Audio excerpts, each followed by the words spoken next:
ഞാനിപ്പം വരുന്നത് എവിടുന്നാന്നറിയാം ഞങ്ങൾക്ക്? കുറ്റ്യാടിന്നാ വരുന്നത്. കുറ്റ്യാടി മുതൽ ബട്ടർ റോഡ് വരെ നല്ല മഴ, പെരും മഴ. അവിടുന്ന് ഇങ്ങോട്ട് മഴയല്ല, ചാറലേ ഉള്ളൂ.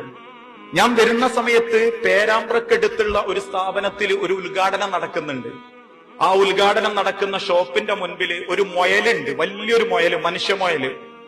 ഒരു മുയലിന്റെ തലയാണ്, മുയലിന്റെ ഉടലുണ്ട്, രോമക്കുപ്പായൊക്കെ ഉണ്ട്. അതിങ്ങനെ ഡാൻസ് കളിച്ചുകൊണ്ടിരിക്കുക. അവിടെ ചെറിയ ബ്ലോക്ക് വന്നപ്പോ ഞാൻ അതിങ്ങനെ നോക്കി നിന്നു. ഞാനിത് പറയുന്നതേ നാളെ എനിക്കും ഈ അവസ്ഥ വരാതിരിക്കാൻ വേണ്ടിയാ, അല്ലാണ്ട് നിങ്ങളുടെ ഇടയിലൊന്ന് പ്രസംഗിച്ച് ഷോ കാണിക്കാനോ ഫാൻസിനുണ്ടാക്കാനോ വേണ്ടിയിട്ടല്ല. ആ തുള്ളിന്റെ ഇടയില് അതൊരു മനുഷ്യനാന്ന് എനിക്ക് ബോധ്യപ്പെട്ടു.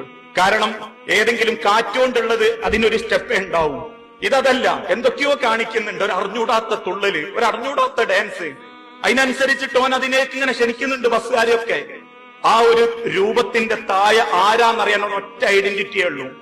പകുതി പൊളിഞ്ഞു പോയി തുന്നിച്ചേർത്തൊരു VKCന്റെ പ്രായമുള്ളവർ ഇടുന്ന ഒരു ചെരുപ്പ്. ആ ചെരുപ്പ് കണ്ടപ്പോ എനിക്ക് മനസ്സിലായി ഏതോ വാപ്പയാ, ഏതോ ഒരു വാപ്പയാ. ചെറുപ്പക്കാരനൊന്നുമല്ല, ഏതോ ഒരു പ്രായമുള്ള വാപ്പ, അധികം പ്രായമല്ലാത്ത ഒരു പ്രായമുള്ള വാപ്പ.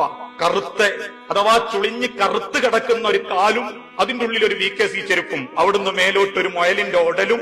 എന്നിട്ട് ഇന്ന് വരെ ഒരു ഡാൻസിന്റെ സ്റ്റെപ്പ് പോലും അറിയാത്ത മനുഷ്യൻ സ്റ്റെപ്പ് കാണിച്ചുകൊണ്ടിരിക്കുക. ആ തുള്ളല് കണ്ടാൽ അറിയാം അയാൾക്ക് ഡാൻസ് അറിഞ്ഞൂടാന്ന്. എന്നിട്ടും അയാൾ നിർത്താണ്ട് തുള്ളുക. ഞാൻ അവിടെ നിന്ന ആ ഏകദേശം 3 മിനിറ്റ്, ഞാനിപ്പം ഇവിടുന്ന് തുള്ളി എനിക്ക് 3 മിനിറ്റ് തുള്ളാൻ പറ്റൂല. പക്ഷെ ആ 3 മിനിറ്റ് അദ്ദേഹം തുള്ളിക്കൊണ്ടിരിക്കുക. അതിന്റെ ഇടയ്ക്ക് ക്ഷണിക്കുന്നുണ്ട്. ആ തുള്ളുന്നത് ആരാന്നറിയാവോ? നിങ്ങൾ ഓരോരുത്തരുടെയും വാപ്പയാ. അയാൾ അവിടെ തുള്ളുമ്പോ നിങ്ങളെ വാപ്പാരെ തുള്ളുന്ന സ്ഥാപനത്തിലാ, കച്ചവട സ്ഥാപനത്തിലാ, ചിലപ്പം വിദേശത്ത് അറബിന്റെ വീട്ടിലാ, അല്ലെങ്കിൽ സ്വദേശത്ത് പല രംഗത്തുമാണ്. അവര് തുള്ളുന്നതേ ഇക്കാലം വരെ ഒരാൾക്ക് മുൻപിൽ മക്കളെ മുമ്പ് പോലും ഒരു സ്റ്റെപ്പ് എടുക്കാത്ത വാപ്പ സ്റ്റെപ്പ് എടുക്കുന്നതേ മക്കളെ നിങ്ങളെ കണ്ണ് നിറയാതിരിക്കാൻ വേണ്ടിയാ, ആൾക്കാരെ മുൻപിൽ നിങ്ങൾ തലകുമ്പിട്ടിക്കാതിരിക്കാൻ വേണ്ടിയാ, നിങ്ങളെ വയറൊന്ന് നിറഞ്ഞ് സന്തോഷത്തോടെ ജീവിക്കാൻ വേണ്ടിയാ, 4 ആളുകൾക്ക് മുൻപിൽ നിങ്ങളെ സന്തോഷത്തോടെ കൊണ്ടെടുക്കാൻ വേണ്ടിയാ. അത് തിരിച്ചറിയാൻ എന്റെ മക്കൾക്ക് പറ്റിയിട്ടില്ലേ? പിന്നെ എന്ത് ഡിഗ്രി അങ്ങക്ക് ദുനിയാവിൽ നേടാനുള്ളത്?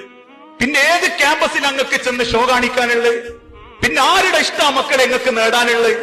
അതുകൊണ്ട് തന്നെ ആ ലോകത്തിന്റെ തിരുദൂതം പഠിപ്പിച്ചതും നമ്മളെ ജീവിതത്തിൽ ഏറ്റവും ഹൈറായി ഹക്കായി നമ്മൾ സ്നേഹിക്കേണ്ടത് നമ്മളെ മാതാപിതാക്കളെ.